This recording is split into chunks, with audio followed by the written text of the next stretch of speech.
Welcome, ladies and gentlemen. I am your host, Ethan. And I'm Rick. And this is Roster United, a board game podcast, episode 103. 103, baby. What an incredible number here. An incredible episode that we have prepared for you all today as well.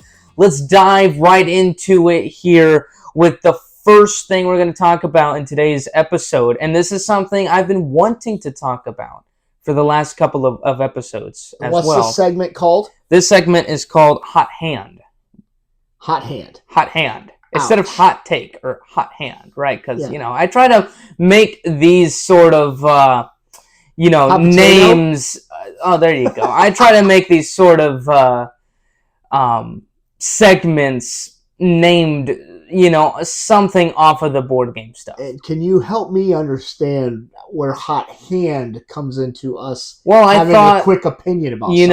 I had, Hot Hand. Or Hot Take, Hot Take, I get. It's That's a quick take on something. But you can't name something Hot Take because everybody says. How about Hot Cakes? We're not a food company. Sorry. We're not a food podcast. Here. I'm just trying to understand where the connection of Hot Hand I have no idea. Hot Take is. Honestly, okay. I don't even know. It's hot. Hot off the press. It's hot. It's quick. It's when you have a good hand in a game, you're just like, man, you're trying to keep it to yourself, but you're like, man, this is a really good hand. I want to almost show off everybody look at this amazing combo that I'm about to unleash. Instead, take that into the concept of look at this amazing question or opinion on something, and I got it. We go through there. Okay, it's a board game podcast. It is different from Joust, though. I do want to say that it is different. Well, Joust, we're going back and forth on something. That segment, but this is more just our opinion on a topic. Exactly. Got exactly. It. Thank you. All right. Thank you for the clarification. So, Hot Hand here. My hands are burning. Yes, mine are too, actually. In today's Hot Hand or Hot Take, whatever you'd like to call it, don't matter. Anyway, we have a question here. Should there be more duel games? Now, typically, when we say duel games, we mean games that literally have the word duel in our two-player games. Lately, for example, just to give a couple of examples of some board games with it, there's Lord of the Rings Duel for Middle Earth. That's the hot one right now. That's the big one. There's King of Tokyo Duel.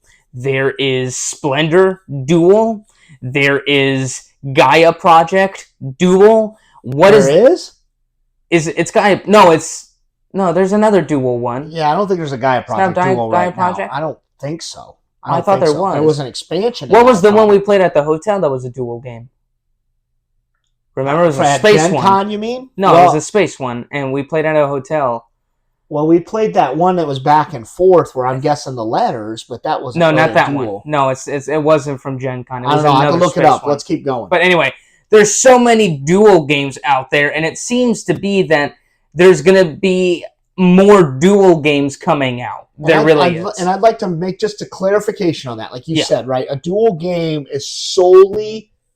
They're usually a game that can play more than two players. Sometimes they can play two players. A game can play... So, for example, Seven Wonders versus Seven Wonders Duel.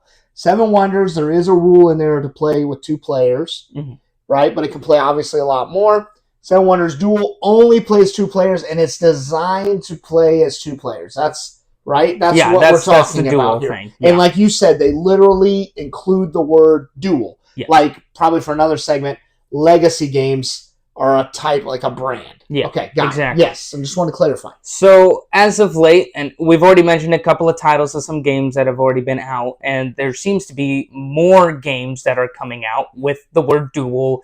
Franchises, games that everybody loves, and they're turning it into a two-player variant. Basically, that's what seems to be sort of the trend as of late. You mentioned there was a new duel game, right, coming out. There was the So there's another duel game. So we've obviously, like you said, the hotness was Lord of the Rings Duel right now, which is basically a modification of the Seven Wonders Duel game, but it's its own thing. I just heard an announcement today that there's going to be Isle of Cats Duel. So think about that. Isle of Cats is one of those polyomino games with the Tetris shapes, and you're trying to fit all as many cats on this boat.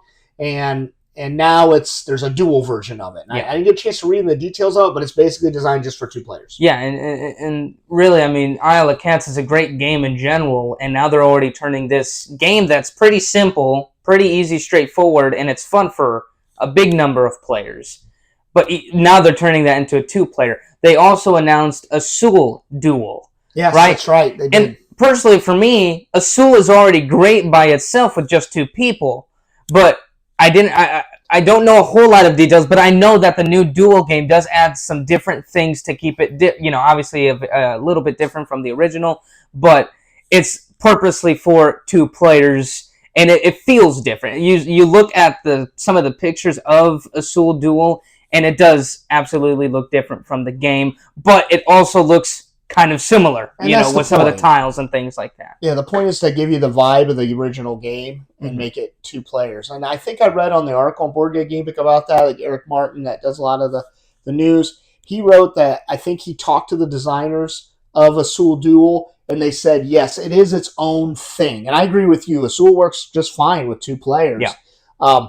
But he said that the drafting that they do, because that's what you're doing in a right? You're drafting those tiles and back and forth drafting, place them on your board. The drafting mechanic in a Duel only would work with 2 players. Okay. So we don't know why, but that's what he said. Like, it was different. It wasn't just a small box of Duel. Absolutely. And, there is quite a couple of differences. For example, obviously, there is one game, just really quickly, was the King of Tokyo Duel, right? That is also different as well. The whole game, it's funny. The game style feels the same. It feels like you're playing King of Tokyo, but with the duel thing, it adds this, like, 2 tracks that you're trying to go up and down on. Yeah. Push, pull. But you're still buying cards. You're still throwing those huge, oversized dice. It's super fun, but it also feels different. It also typically plays in a short amount of time as well. Typically, Duel games do that. Even Lord of the Rings Duel for Middle-earth is, maybe the first time you play it, maybe is an hour, maybe. But after that, 45 minutes or less, right? 30 minutes or less. So usually these Duel games do go quick. So now the question is, with all these Duel games coming out, should there be more? What do you think? Yeah, and I guess to me, I don't have a problem with the Duel games. I think a lot of times, folks, if you're playing with a game group, people like to board game and it's a social thing. I just think there's no harm in it. And here's one of the reasons why. I don't think these types of games are stealing from some kind of space. Does that make sense? Like, just because there's more Duel games means we're getting less other games. What I've liked about the Duel games is I am personally in a lot of scenarios where I play 2-player games, whether it's with you, mostly, right? But with, like, your mom and stuff. So there's a spot for me to have a lot of 2-player games. These are also smaller games. It's easier for us to throw one in a bag and take it to the coffee shop or to dinner and just play a quick game. They're usually quick. So if you got a big game night, a couple people have to leave and only two of you are stuck around, you want to play one quick one, you can throw that. So to me, they're great. They're priced right. They're small. They don't take a lot of room on the shelf. For me, I kind of like them. Now, they've got to be good, right? They've got to be good, and not all of them have been good. But I'll be honest, I think I kind of like the King of Tokyo Duel better than regular King of Tokyo. Yeah, there are really some... as of late, it seems that there's been a lot of hits with the duels. And personally, for me, I love Duel games. I do. I also think it's fun. Personally, for me, teaching them, they're easier to do. They're easier to teach. Even playing these games with newer folks, friends that maybe don't play these sort of hobby games like we do all the time. Duel games, and I get it, it's only for 2 people, but if it's, even if we're, just having a coffee or something like that, throw it down, 20 minutes, teach and play, around that, and around that time, and you have an awesome experience with it. I really do love Duel games. I like, honestly, the cool different variations of these other games, like you mentioned, right? King of Tokyo Duel.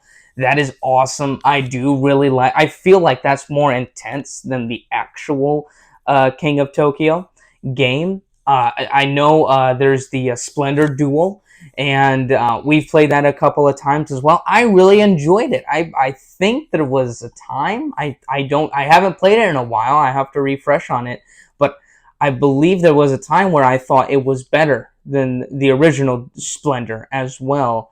So it's just they do really such a good job with it, and again, since it's small 2-player, you feel the more intensity coming into it, And I like that point. I never really thought of it this way, but you kind of said, and it jarred in my mind. You said, you can play it with someone maybe newer to game, so it could be a way also to teach a newer player a different game, right? You could use King of Tokyo Duel to teach King of Tokyo. Mm-hmm. And then maybe that player's not like feeling like they're the only person who's never played. You can kind of play a one-on-one version. Then you can teach the bigger game and say, hey, this is just like King of Tokyo Duel, except this, right? So that's kind of an interesting concept I never thought that is true of either. Yeah. That's really I agree with you, though. I think there's definitely a space for them.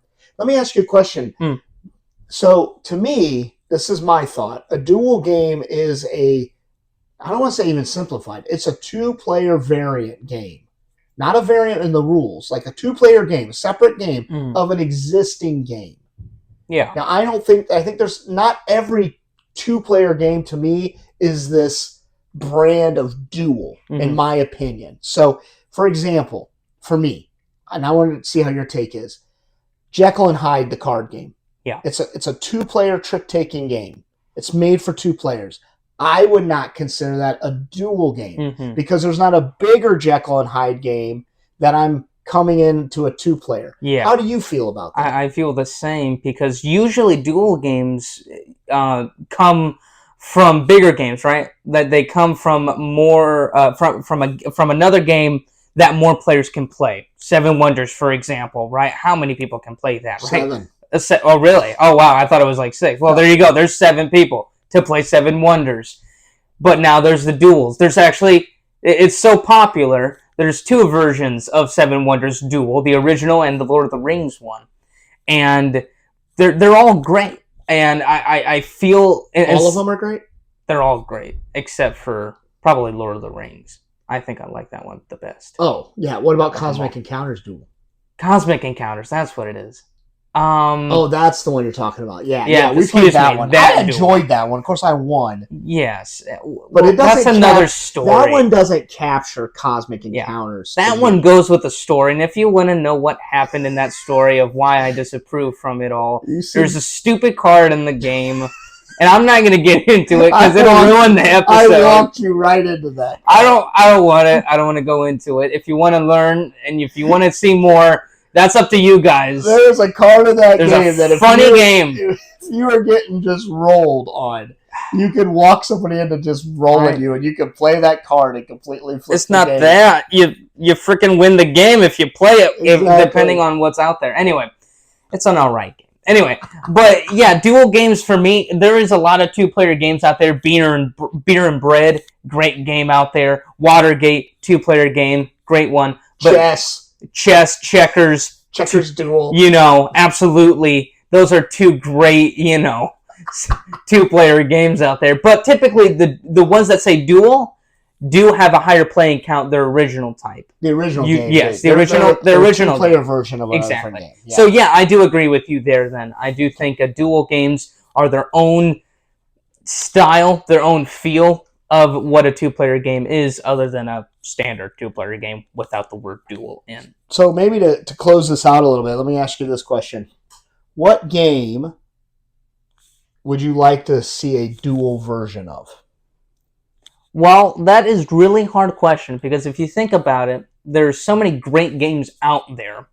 How can we make this game, a game, my favorite game maybe, who knows, make it a little bit more, a different, but also have that same feel. I think personally for me, a cool game, a very cool game they could try to do would maybe be, I'm in between 2. An Arc Nova Duel, that would be kind of interesting. Or a Twilight Imperium Duel. Twilight Imperium Duel basically kind of, it might be a little longer than the normal standard time of 30 minutes. It might be like an hour game, but the map would be a little bit more smaller, right? Civilizations would be a little bit more smaller, and but maybe instead of getting 10 points, maybe it's like 5 or something, but it still feels like you're getting all that experience of expanding, exploring, building up your civilization and everything like that. I do think Twilight Imperium could be great. Ark Nova, amazing game, right? Just a wonderful game. And I think if they also had a duel with just trying to build your zoo and get your researches up and things like that, getting your animals and getting your cages and stuff and all, just doing that in a way where maybe it could be just a little bit less time consuming. Maybe change a couple of the other things around. Who knows how they'll do it, but if they want to do it. But I think if they could, Ark Nova would be a pretty interesting game to try. That's cool. Yeah, I like that. What would you do? I like that. I kind of got 3 different games for 3 different reasons. If it's chess, it's not chess, okay. Duels, checker. No. Okay. No. I was thinking, imagine like a Catan duel. Mm-hmm. So but finding a way that you can kind of make trades happen between the 2 players. Okay. I don't know what it would look like, but imagine a way either there's a market or there's a way where you're kind of somebody needs something, you're waiting to manipulate that market, get points. I mean, I don't want to just pick Catan because I really love Catan. It's not my favorite game.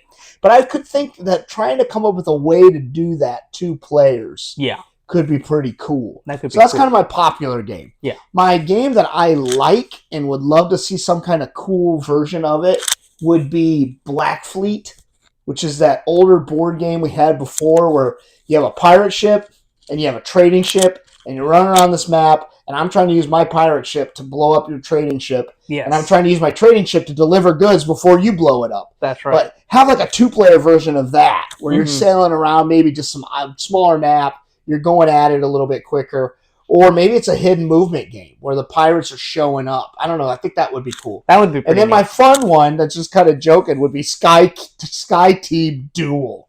And you're both fighting in the cockpit to try and land the plane. Who can land it better? And you're going against each other. I'm trying to land on the plane better than you can land the plane. I don't know. I'm just joking about what that could be. That could be pretty cool. But I think I would like the checkers duel if we're going there. Yeah, add checkers with different abilities. Or in different spaces where I could just fling my checkers at your face. There you go. And if they flip on the other side and their king's side is up, you keep them as kings. Oh, that's good. There I like you go. That too. Yeah, but if you lose an eye, you're out. Yes. Yeah. Exactly. So no, you have one more life. You gotta come save your life. Yes, absolutely. And the tokens are metal as well. So, sharp edges. How they really now are. You've crossed the line. Now you've crossed the line. Anyway, so ladies and gentlemen, what do you think the duel?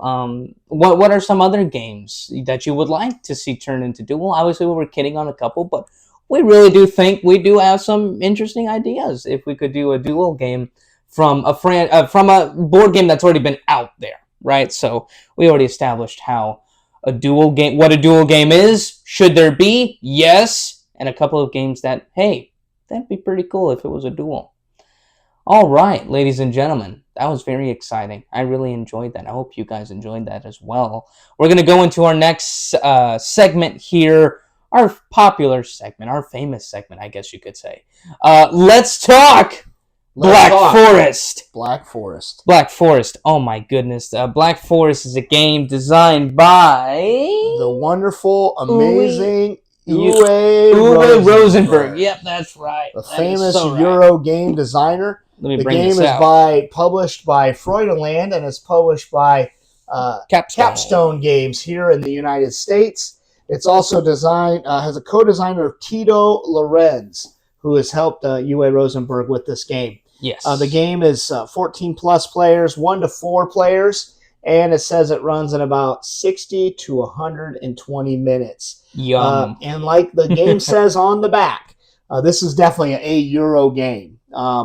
And basically, it says on the back, the wheels are back. This is basically an evolution of a game that Uwe Rosenberg did before that I think we both really enjoyed. Yes. Called Glass Road. Yes. And in Glass Road, that's what you were trying to do. You were kind of building up a farm, or you're trying to grow the village. So in this game, it's the same thing. You're trying to grow your village up, adding livestock, adding buildings. You're kind of turning it into the best village out there.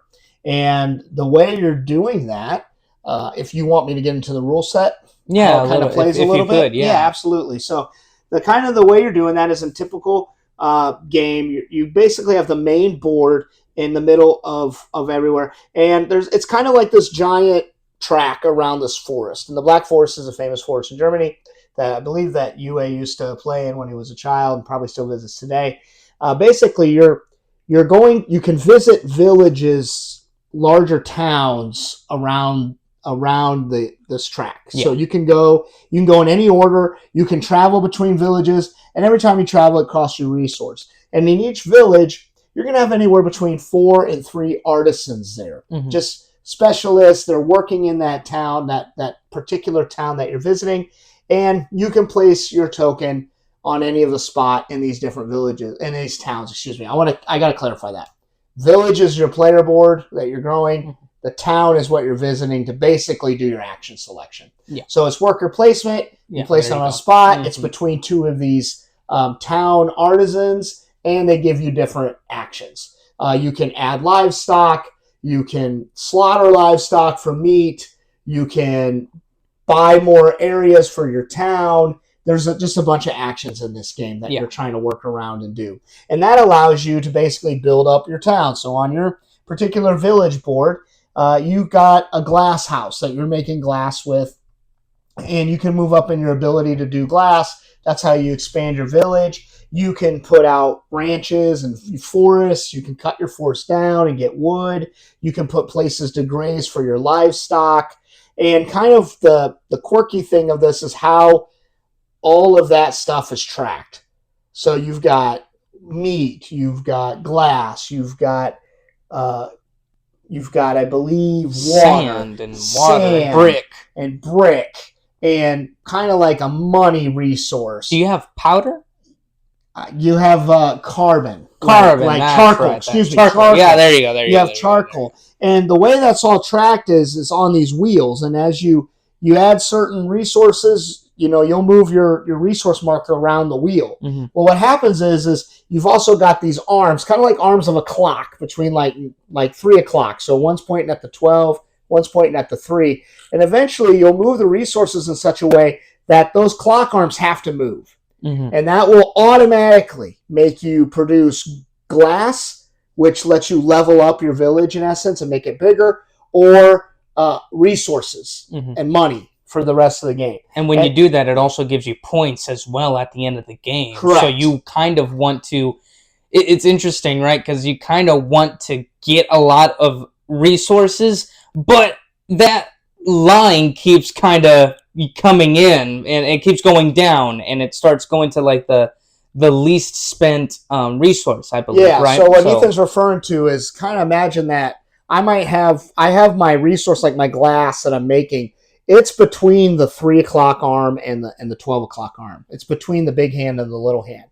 But my other resources are outside that. And the minute I clear all the space up, I slide that down. And on the one side, it's producing me points. And on the other side, it might be producing me, I believe, some resources. Yes. So in this game, the way you're getting these points is basically that. If you can generate more of these glass or more of these resource, if you can get that wheel turning more, you're going to get more points. The other way you're doing that too is there's also a board on the side with a bunch of buildings. And these buildings can give you one-time actions. They can give you one-time resources. They can be continuous action. They can help you transfer things. So they can help you turn water and charcoal into brick or whatever it is. And you can keep that throughout the game and make it easier for you and give you extra actions.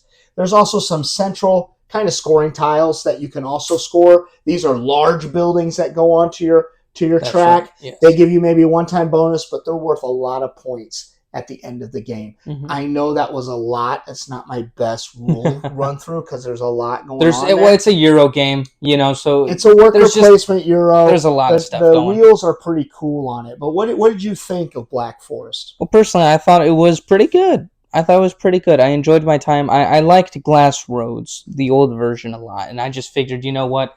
Black Forest is basically a sequel of that game.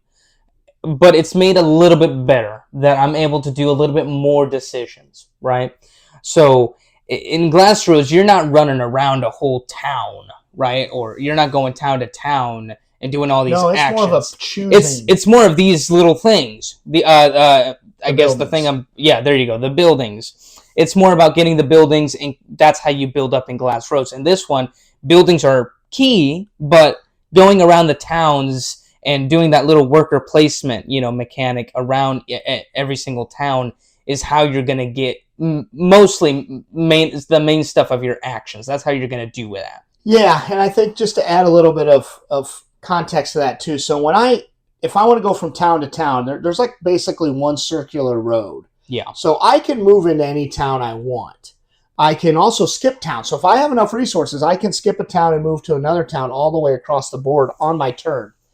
The one caveat, though, is if I move into a town where you're already at, I have to give you a resource from mine. That's right. Now, I control that because you do have a maximum amount of each resource you can have. Mm-hmm. So I can give you a resource that you're already maxed out on. But either way, I'm paying that penalty. Exactly. So I can't go to just any spot because I have to pick a spot you're not at. But if I do go into a town and work there where you're at, I have to pay a penalty.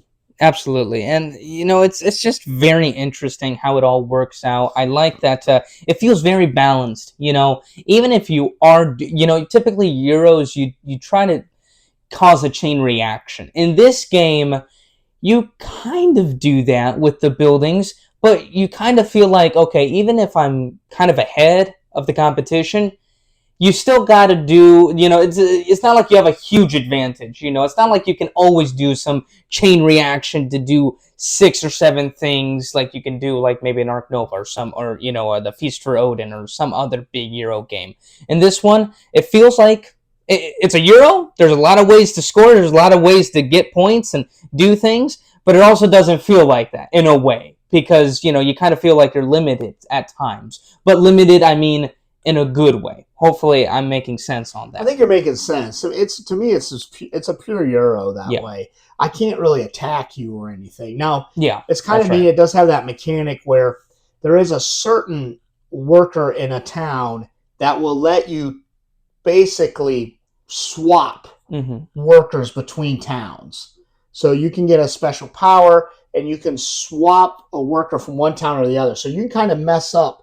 Somebody's staying in a town and because you have to move every turn. That's the other part. You have to move your worker. You have one worker, you have to move him. Somebody might be just working a town. They got a good engine going in that town. You can all of a sudden swap that guy, make him travel to where you're at, and you can drop this traveling one back on the other side and kind of mess that up and save yourself the travel across. So that's kind of an interesting It was kind of neat. Flow, I thought. It was pretty cool. But I do like that kind of...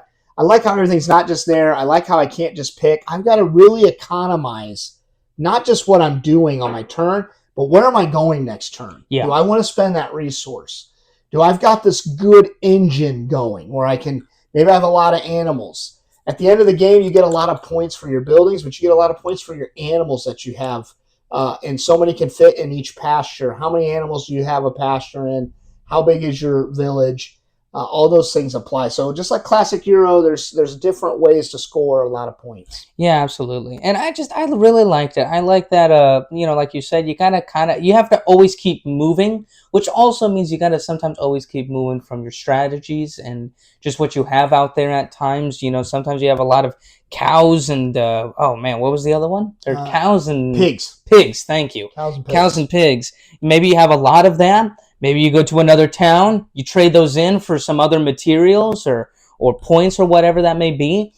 And then now you have to start from ground zero with the pigs or with the cows. Sure, but sometimes you don't have to. Now with that material, it turns into this other thing. And then on another town, and then on another turn, You go to another town, and then the new stuff that you have, thanks from the pigs to the money or materials to now something else. It really is kind of like a circle of life, this game. Yeah. It kind of all comes around, but it's really cool. I've never really felt stuck playing this game.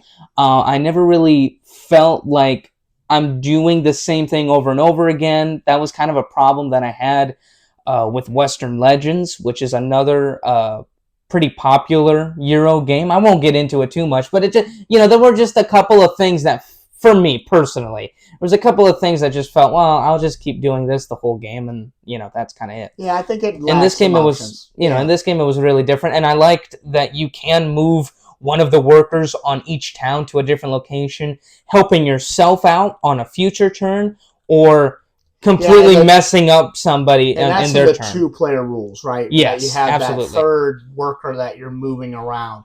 The other thing that's good to mention on this is the setup is variable. Yeah. You shuffle those artisans in the towns and you deal them out. So each town has different artisans every time you play the game. There's ways to do variability in the setup of the buildings that are available to be purchased each game. So all of that is different game to game, and the setup is different game to game. So that puzzle, you've got to figure it out each and every time. Absolutely. Some of the things maybe that I didn't really like a whole lot too was that although, yes, there are some different strategies to do and you can pivot from them kind of smoothly, there are times where you do have a lot of a bunch of some stuff, right? Like cows or something, for example. And what you want is across the whole map, and that can take a lot of your what was it? The provisions. Provisions. Thank you. That could also take some of that. But it takes a lot to go around, and sometimes you have to go around to do that one thing, and sometimes you have a lot of this or that, or you're thinking, well, I have to do this, I have to get that, but sometimes it's too far away. It takes a lot of turns or actions to get there. But I liked that piece. Because I like that you have to figure that out. What am I going to do here? Do I want to go to this town and just do this one thing? Or do I want to spend a little extra and go 2 towns over and get these other 3 things done? Or what's my order? Right? For me, that was the cool part about this game, was figuring that engine out. Yeah. I mean, I do see that. I can see that, that the strategy, that's where the strategy really comes in.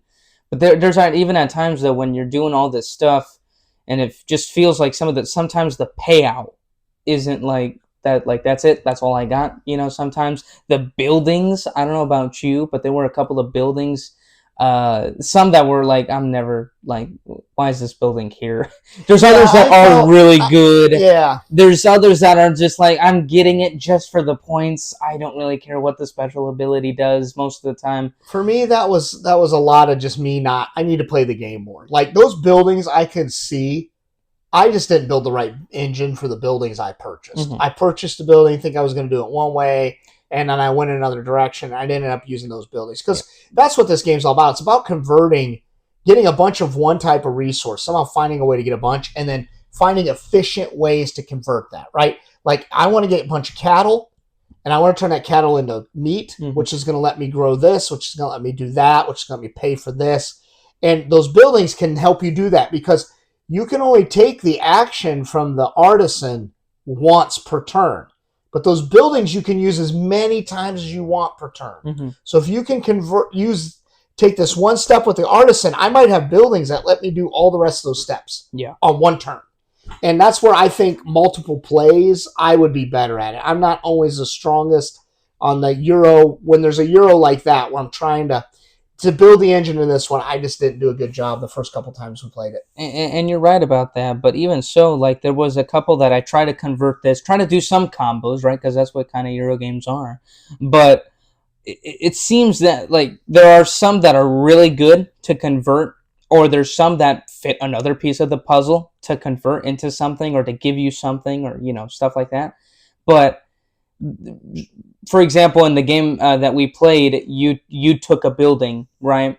And I couldn't find not even a part of that to kind of replace that building, to help me convert it into something else. Like, it was kind of like you took a building and then, that's it. Well, but I think that's part of the game. I get that. I bought that building before you could get it. I know. I get part that. of it. And the buildings are organized on the board to kind of tell you what they help you do. So, like, there's buildings that help you turn meat into brick. There's buildings that help you turn wood into charcoal. And that's what this row on that left side absolutely. was. And I think some of that comes with better plays. I personally. And I get that. It's just it just felt like, and I get it. I get it. Once you take a building, obviously it's not going to be replaced exactly the same. Right? It's like, I was going to do this. Wow, somebody stole my building. Can I pivot now and build a different engine than I wanted to? Yeah. But I get you. It's definitely a dry Euro too. It is. I mean, it really is. It's dry. It is.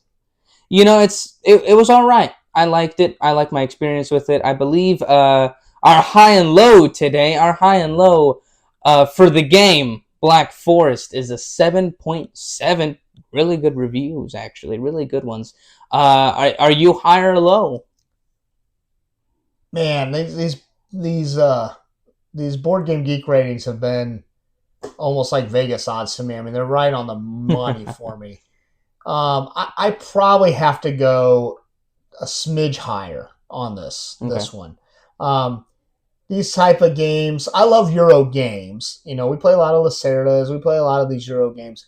This one was a little drier. I love the wheels. I love that. I love the choice of going around the board and picking areas and doing that. I love all of those things. I do love all of those things.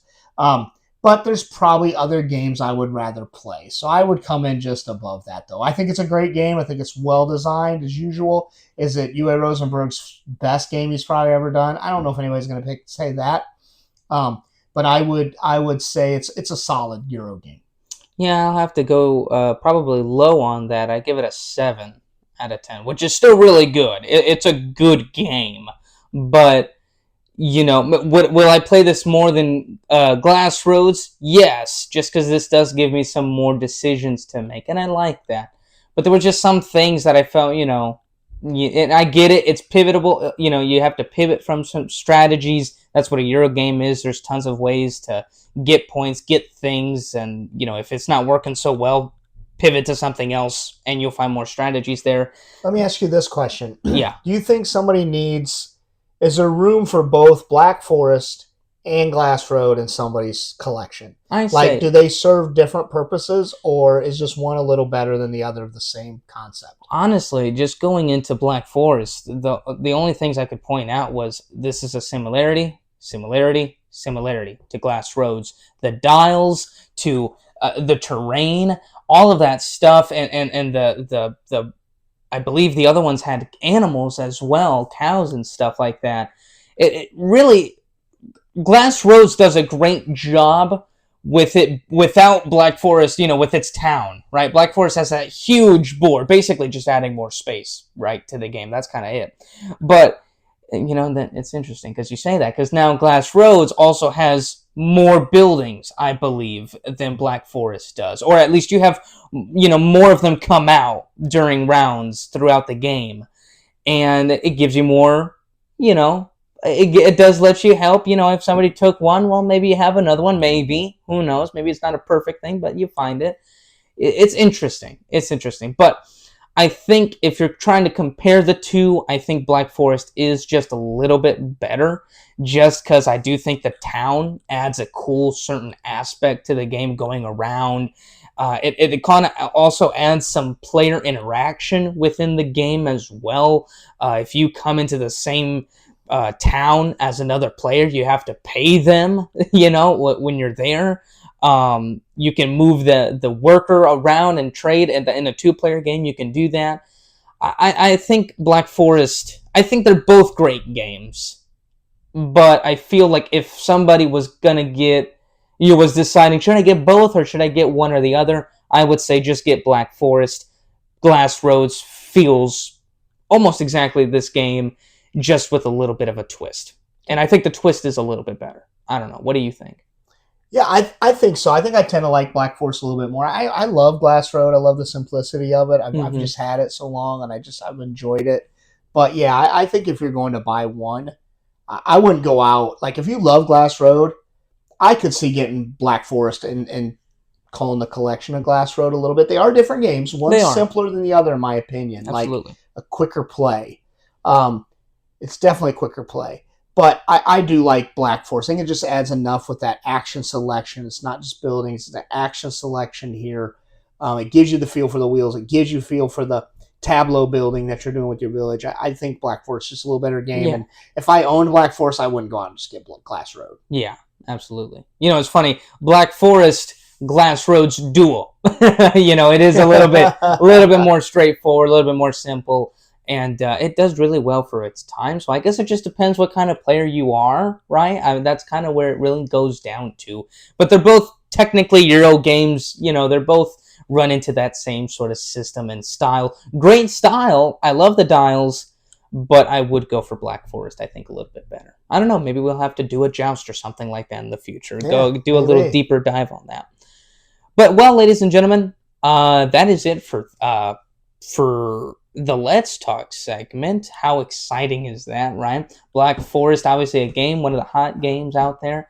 And yeah, we had a good time. We had a great show actually today. Look at that, clocking in over 40 minutes. Thank you for listening to the episode. By the way, taking your precious time that you have to listen to us guys, two dudes, just talking about coffee. Coffee. Wait a minute. We're talking about coffee now? Board games. Maybe you need some board games with coffee. There you go. Yeah, absolutely. Well, great show. Black Forest. Should there be more duel games out there? What do you think? Should there be?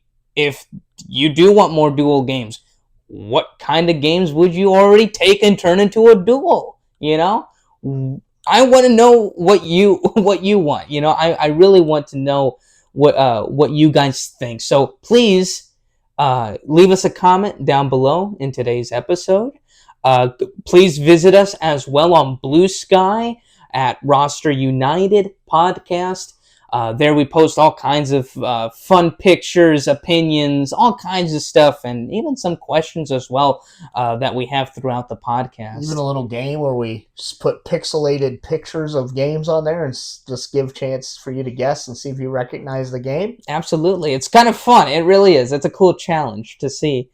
We also have a YouTube channel as well. We've done a couple of videos with the 90-second overviews. So if you want to check that out, you go visit us at Roster United.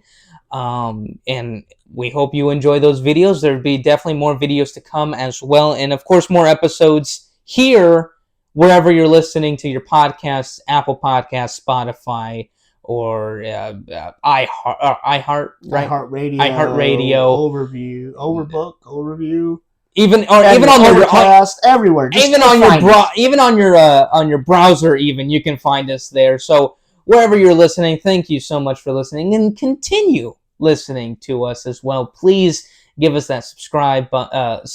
Hit that subscribe button. It really helps. Hit that subscribe. That really does help us a lot. See what kind of content people like, and what we like. We obviously want to make this podcast personal to ourselves. We want to make it our own. We want to know if people are really enjoying that as well. Well, ladies and gentlemen, I think that's all the announcements that we have here today. Blue Sky, YouTube, we got it all. Yeah, we're tracking a few Kickstarters. We'll talk about in a future episode. Yes. New Root Kickstarters out there. Very exciting. Just for maybe a little bit of around the board news, just for PSA for our listeners.